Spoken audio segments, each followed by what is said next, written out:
born and raised in South Africa, Ashling McCarthy is a creative working in the field of social development and social change. She began her career as a graphic designer, then transitioned into the craft development sector, living and working with women in rural areas of South Africa. She writes fiction that explores how culture, faith and social inequality contribute towards wildlife crime in South Africa. She also uses painting to share the realities faced by many South Africans.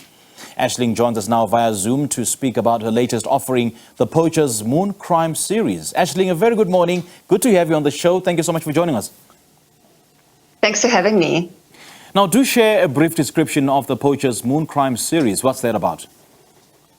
So the Poacher's Moon Crime series is about a group of diverse young people living in the Zululand area, and they explore the dangers and complexity of wildlife crime when they are thrown into it in the early 2010s, so 2012 and onwards. So it's really their experience of how wildlife crime impacts their life on a daily basis. Yeah, and this book, this book series rather, having focusing on wildlife crime, culture and faith. What really inspired you to write on these themes?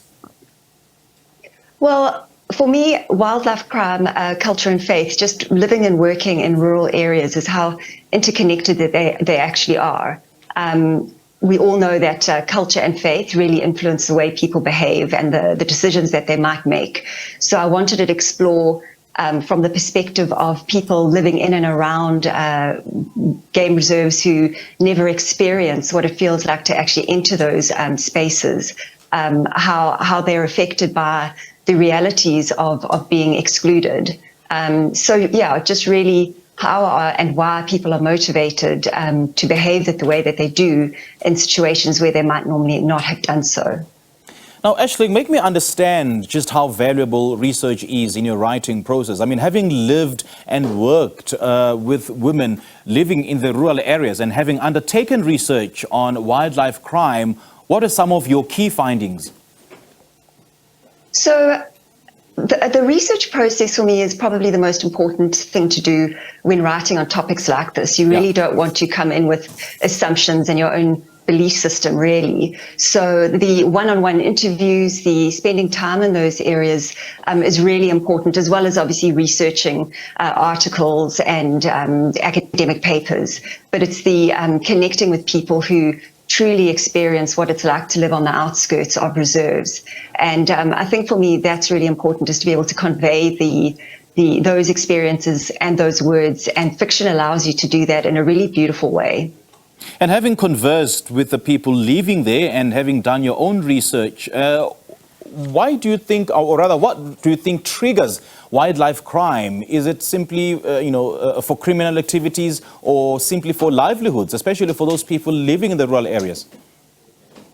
Yeah, great question. I think the socioeconomic context in which a lot of people live surrounding reserves really does contribute to their involvement in crime. And obviously, there are a great many people who are motivated by greed and who do it because they understand that they'll make a lot of money from it. But there's a good majority of people who want a better life for their children. They would like to see them move out of the cycle of poverty.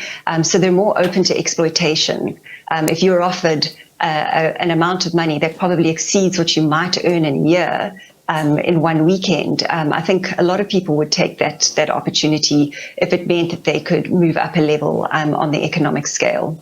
You know, Ashling, one activity that drives me absolutely insane is, these trophy killings. And it seems to be applauded in some societies and some sectors. Why is that the case? And how do we pull the brakes on that particular activity?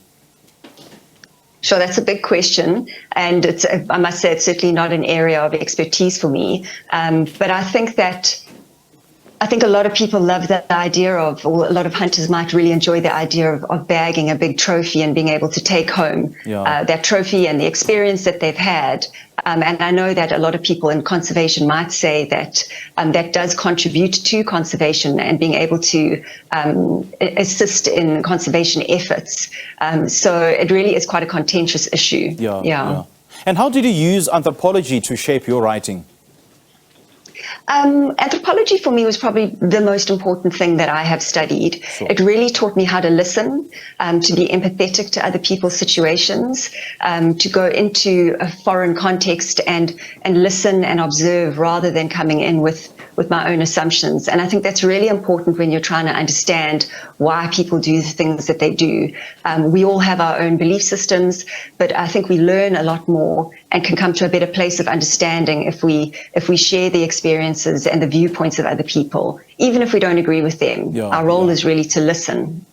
And I understand you are involved in running an education NPO in rural Zululand, isn't it? So just how important is education in fighting wildlife crime?